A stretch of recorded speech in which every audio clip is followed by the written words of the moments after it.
Olá pessoal, meu nome é Rafael de Carvalho Miranda, sou professor da Unifei desde 2015, trabalhando principalmente com disciplinas de engenharia econômica, finanças, a economia e microeconomia. Eu vou ser o professor de vocês nessa disciplina de engenharia econômica, que é PR 502. Especialmente para essa primeira aula, devido a um treinamento que nós estamos passando, todos os professores do IEPG estão passando por um treinamento nos dias 1 e 2 de agosto, então, excepcionalmente, para essas aulas, nossa aula será à distância. Devido ao período ter um número considerável de feriados e ser um semestre mais curto, então eu optei por essa primeira aula ser virtual. Mas a partir da próxima aula, todas as nossas aulas serão presenciais. Então, meu contato está disponível, meu e-mail é rafael.miranda@unifei.edu.br. Qualquer dúvida ou necessidade de material, o contato, por favor, entrar em contato via esse e-mail. Meu ramal, o telefone da minha sala é 3629-1470.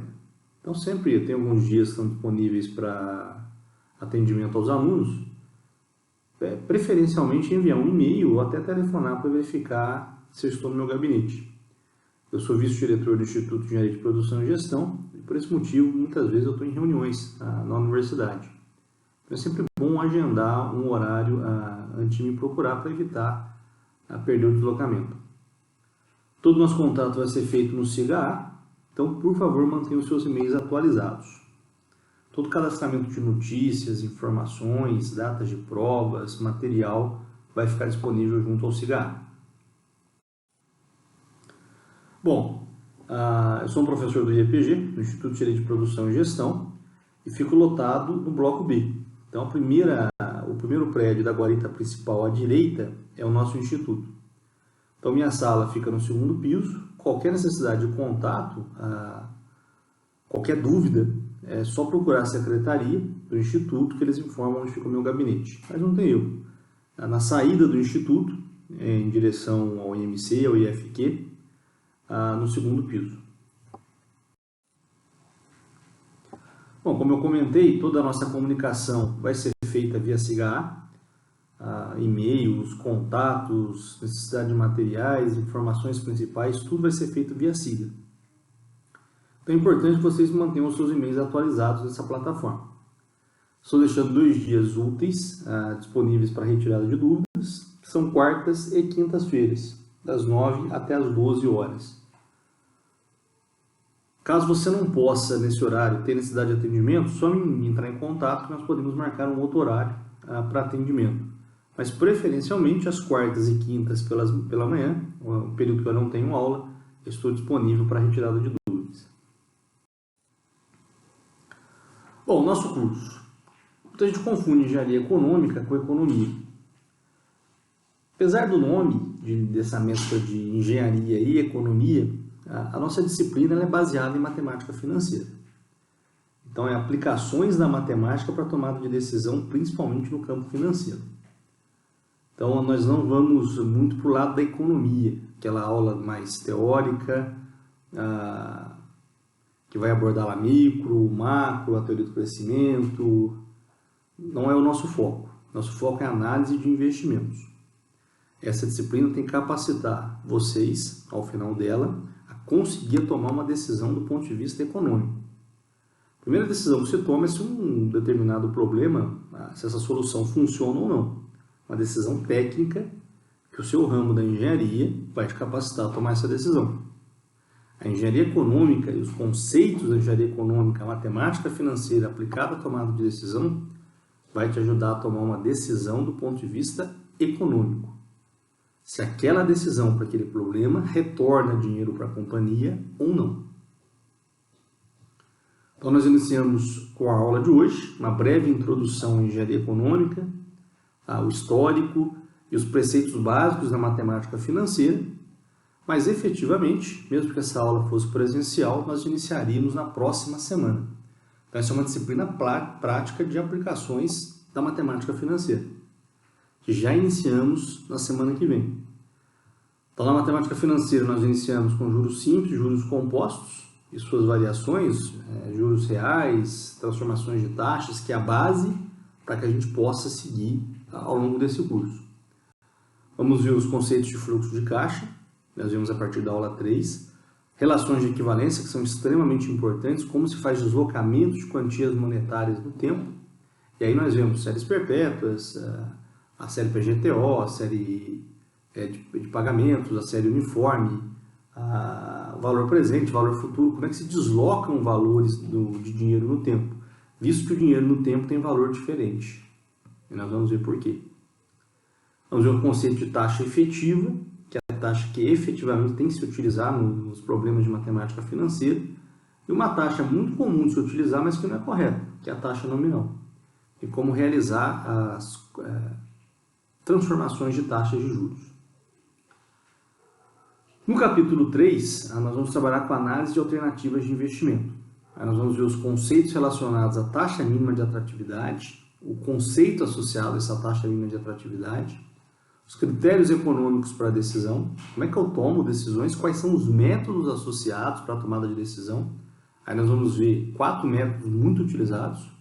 O método payback, que é um método conceitualmente errado, mas muito usado no nosso país. O método VPL, o método valor anual e o da taxa interna de retorno. São os 4 métodos mais comuns para a tomada de decisão econômica. E vamos ver também as circunstâncias específicas para esses métodos. Muitos métodos são corretos. O grande problema é que nem sempre se pode utilizar desses métodos. E aí eu tenho que estudar essas circunstâncias específicas, onde eu posso utilizar um método correto e tomar uma decisão errada. Se eu faço isso, eu estou afastando a minha empresa do seu objetivo maior, que é ser rentável, que é ter lucro. O capítulo 4, nós vamos ver a análise de sensibilidade. Então, nós vamos fazer 2 análises importantes, que é uma análise de incerteza e uma análise de risco. Quantificando a probabilidade na análise de risco de um determinado projeto dar certo ou não. Na análise de incerteza, eu não tenho o mesmo poder da análise de risco, mas eu consigo, por exemplo, identificar quais são os pontos mais importantes da minha tomada de decisão.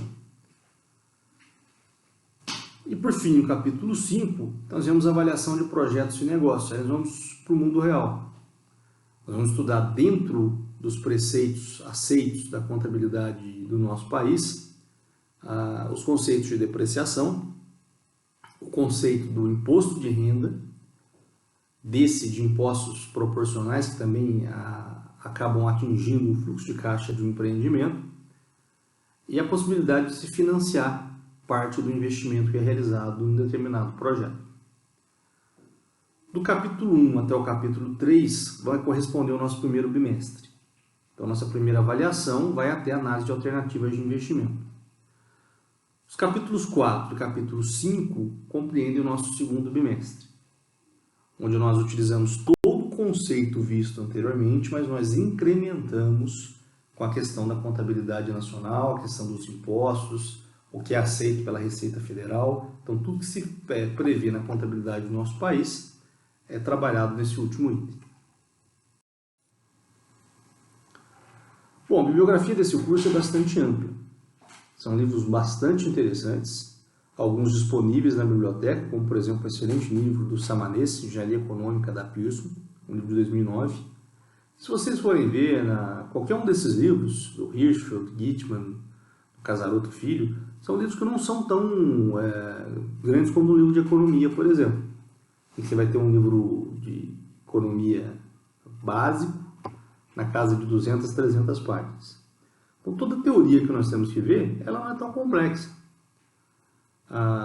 Mas para o nosso caso, apesar de termos excelentes livros, que eu recomendo a leitura desses livros, principalmente do Samanese, que é um livro muito bom de engenharia econômica e tem exercícios, tem a questão prática, nós vamos utilizar a apostila, que já está disponível na primeira aula, no SIGA, do professor Edson Pamplona e do professor Zé Arnaldo Montevecchi.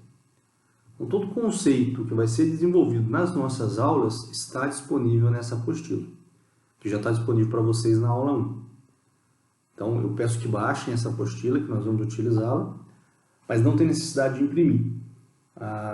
Nós vamos ter aula no laboratório, no LCIA, e vai ter um computador. Nós temos 30 máquinas, então os alunos trabalham em dupla nessas máquinas. É possível também que você traga o seu notebook para a aula, Mas caso seja necessário consultar essa apostila, você pode utilizar uma versão online. Bom, com relação às avaliações e à programação das nossas aulas. Então, para a turma 3, turma de quinta-feira. Então, nossa primeira prova vai ser realizada no dia 3 de outubro de 2019, correspondendo aí a 80% da nota.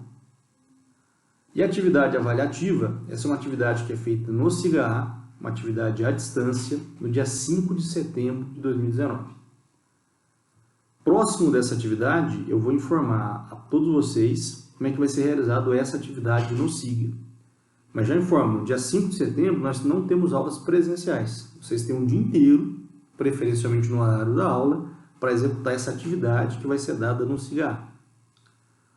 Nossa segunda prova vai ser no dia 28 de novembro.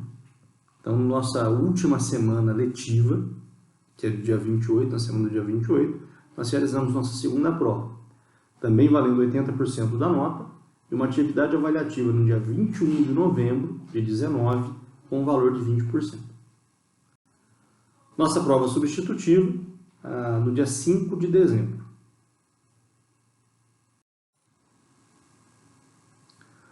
Bom, as nossas aulas vão de hoje, dia 1º de agosto, até o dia 28 de novembro. Nesse período nós temos 16 semanas letivas, correspondendo a 48 horas. Toda a programação já está disponível no SIGA. Então, na aula 1, você vai encontrar lá o plano de ensino dessa disciplina. Você pode baixar para acompanhar o dia a dia, qual vai ser o tema abordado. E também toda a programação está disponível no SIGA. Então, da aula 1 até a aula 16, tudo vai estar disponível para a visualização de vocês no SIGA. Nós não teremos aulas já no dia 15 de agosto, que é um feriado municipal aqui da cidade de Itajubá. Então, não há aula nesse dia. E no dia 17 de outubro, em que eu vou estar num congresso. Mas, como dito anteriormente, isso não compromete as nossas aulas. Então, de hoje, que é nessa aula virtual, até o dia 28, que é a nossa segunda prova, nós conseguimos completar aí 16 semanas de aula. Com relação à metodologia do curso, então sempre as aulas serão expositivas, seguidas de exercícios. Os primeiros exercícios eu realizo com vocês, e vocês terão exercícios para serem realizados como complementação dessas atividades no SIGA. Então, toda aula tem uma lista de exercícios. Essa lista não precisa me entregar, é uma lista para vocês executarem em casa e depois, obviamente, retirarem dúvidas caso tenham. Existem exercícios também na apostila que nós vamos utilizar e em livros. Então, qualquer livro de engenharia econômica da nossa bibliografia, ele traz teoria e prática. Então, além da lista de exercícios que vai estar disponível para vocês, qualquer um desses livros traz também uma lista de exercícios que pode ser executada. Nosso curso de engenharia econômica vai ser dado basicamente com a utilização do Excel. Então, nós não utilizaremos a calculadora financeira HP12C, nós vamos utilizar as planilhas eletrônicas do Excel para realizar, porque tudo já está programado ali. Como eu disse, as aulas são ministradas no LCIA. A partir da próxima semana nós já estaremos em sala de aula. E nesse laboratório nós temos 30 máquinas. Então, os alunos que desejarem, são 60 lugares, podem trabalhar em conjunto com os colegas ou podem levar um notebook. Vamos ter também trabalhos individuais. Nós temos 2 trabalhos individuais no SIGA, que correspondem a 20% da nota. A presença vai ser controlada em todas as aulas. Pela norma de graduação, esse controle deve ser feito em todas as aulas e será feito. As presenças e ausências serão computadas no dia e no mesmo dia já vão ser lançados no SIGA. E o controle fica a cargo de vocês, uma vez que isso já vai estar disponível no SIGA, suas presenças e suas ausências. E solicito que não utilizem os celulares durante as aulas. Basicamente, o que nós vamos precisar? A apostila de engenharia econômica, porém, os slides das aulas sempre vão estar disponíveis com antecedência, com alguns dias de antecedência já vão estar no SIGA. Então, não tem necessidade de imprimir a apostila ou imprimir os slides que vão ser utilizados.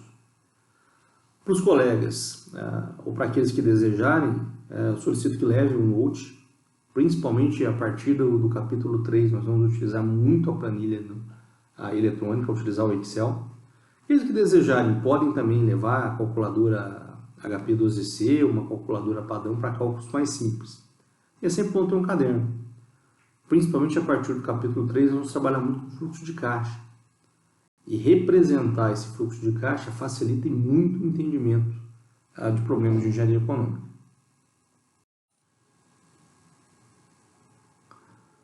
Bom, todo curso tem uma regra, nossa universidade não é diferente, nós temos uma norma de graduação que traz várias regras que eu gosto de deixar combinado já desde a primeira aula.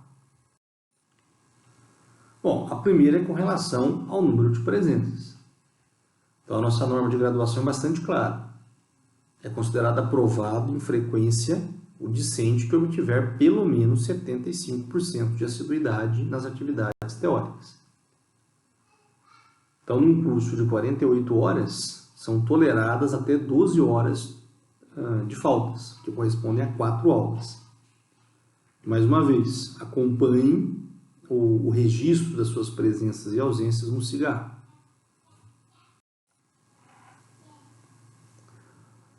Provavelmente, eu devo passar listas durante as aulas, são 60 alunos, são vários alunos, uma chamada presencial leva bastante tempo. Então, já deixo claro, é muito comum a falsificação de documentos ou assinatura por colegas, mas a nossa norma de graduação traz muito claro. Falsificar documento ou emitir um falso testemunho em documento oficial, como é uma lista de presença, ou usar de pessoas ou meio ilícito para oferir frequência, é passível de algumas penalidades. Então, vamos evitar as falsificações da lista de presença. Bom, das vistas de prova. A norma fala que é preciso solicitar a secretaria acadêmica, que vai ter o professor ter um prazo para emitir a vista de prova. No meu caso é bastante tranquilo. Eu dou a prova, faço a correção, o aluno tem que tirar na nota final mais de 6, e com frequência mínima, senão ele tem direito a fazer a substitutiva. Mas sempre que eu der uma prova, logo na próxima semana, eu já vou estabelecer a data da revisão.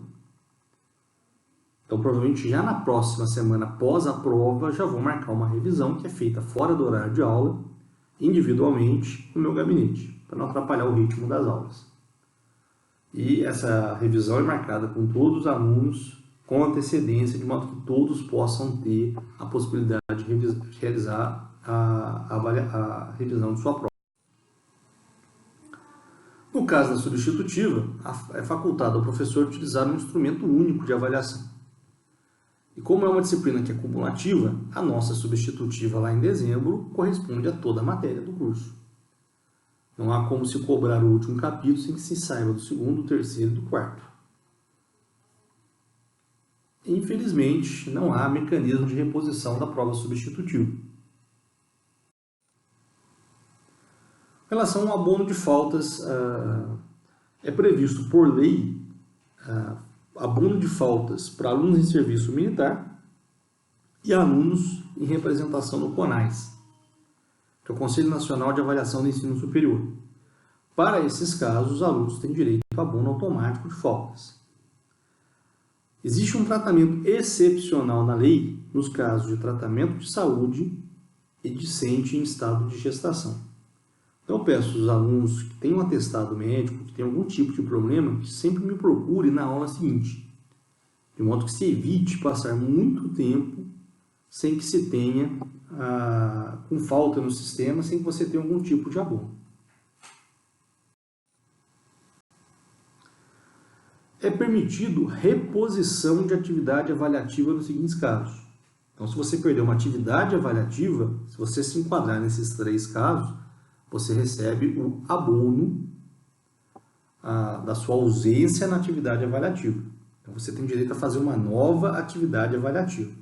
Então, participação em eventos acadêmicos, representando a nossa universidade, falecimento de algum parente próximo, ou participação de estudantes atletas representando a Unifei. Então, esses 3 itens, segundo a norma, não abonam falta, a frequência, mas te fazem ter direito a ter uma nova aplicação de uma atividade avaliativa que você tenha perdido. Então, se acontecer algum problema desse tipo, se enquadrar nesses casos, é só me procurar, com o comprovante, obviamente, que você terá direito a uma nova atividade avaliativa. E, obviamente, o aluno, as nossas provas são eletrônicas, são feitas no computador. Então, o aluno, infelizmente, for recorrer a meios fraudulentos para alugar algum tipo de aprovação em qualquer atividade avaliativa, ele será reprovado com nota 0 na nossa disciplina. Então, tudo que foi citado aqui se encontra na nossa norma de graduação.